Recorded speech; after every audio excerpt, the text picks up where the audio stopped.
ನೀವು ಏಕವ್ಯಕ್ತಿ ಪಾದಯಾತ್ರೆಯನ್ನು ಮಾಡಿದ್ರಿ, ಯಾಕೆ ಮಾಡಿದ್ರಿ, ಹೇಗಾಯಿತು?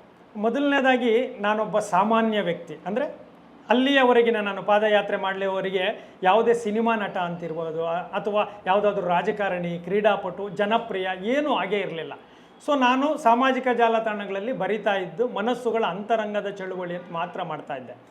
ಸೊ ಇನ್ನೊಂದು ಏನಾದರೂ ನನಗೆ ಜ್ಞಾನ ಸಂಪಾದನೆಗೂ ಮತ್ತು ಜನರ ನಿಜವಾದ ನಡವಳಿಕೆಗಳನ್ನು ತಿಳ್ಕೊಳ್ಬೇಕು, ಪರಿಸರವನ್ನು ತಿಳ್ಕೊಳ್ಬೇಕು ಅನ್ನೋದಾದರೆ ಪಾದಯಾತ್ರೆ ತುಂಬ ಅವಶ್ಯಕತೆ ಇದೆ ಅಂತ ನನಗನ್ನಿಸ್ತು. ದೊಡ್ಡ ನಿರೀಕ್ಷೆಗಳನ್ನು ಇಟ್ಕೊಂಡ್ರೆ ಅದು ವಿಫಲ ಆಗೋದು ಅಥವಾ ಇನ್ನೆಲ್ಲೋ ನಿರಾಸೆ ಮೂಡಿಸೋದು, ಈ ಥರದ ಭಾವಗಳು ಖಂಡಿತವಾಗ್ಲೂ ಬರ್ತವೆ ಅಂತ ನನಗೆ ಗೊತ್ತಿತ್ತು. ಸೊ ಆ ಭಾವಗಳನ್ನು ಮೀರಬೇಕು ಅನ್ನೋದಾದರೆ ಯಾವ ನಿರೀಕ್ಷೆನೂ ಇಟ್ಕೋಬಾರ್ದು. ಜನ ಈಗ ನಿನಗೆ ಒಬ್ಬರ 10 ಜನನ 100 ಜನನ 1000 ಜನನ ಎಷ್ಟು ಬಂದರೂ ಕೂಡ ನೀವು ಕಳ್ಕೊಳ್ಳೋದೇನೂ ಇಲ್ಲ.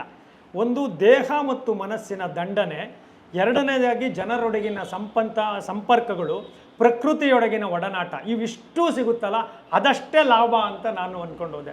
ಸೊ ಆ ಕಾರಣಕ್ಕಾಗಿ ನನಗೆ ಗೊತ್ತಿತ್ತು ಇದು ತೀರಾ ದೊಡ್ಡ ಮಟ್ಟಕ್ಕೆ ಹೋಗಲ್ಲ ಅಂತ. ಎರಡನೇದಾಗಿ ನನ್ನ ವೈಯಕ್ತಿಕ ಸ್ವಭಾವದಲ್ಲೂ ನಾನು ಪ್ರಚಾರ ಪಡಿಬೇಕು, ಇದು ಯಾವುದೋ ಟಿ ವಿಗಳವರು ಯಾರೋ ಬರಬೇಕು ಅಂತ ನಾನು ಅಂದ್ಕೊಂಡಿರಲಿಲ್ಲ ನಾನು.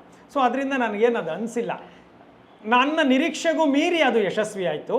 ಆದರೆ ಸಾಮಾಜಿಕ ಪರಿಣಾಮವನ್ನು ನೋಡಿದಾಗ ಖಂಡಿತವಾಗ್ಲೂ ಮುಖ್ಯವಾಹಿನಿಯ ಯಾರೂ ಕೂಡ ಅದಕ್ಕೆ ಕೊಡಬೇಕಾದಂಥ ಮಹತ್ವವನ್ನೇನು ಕೊಡಲಿಲ್ಲ.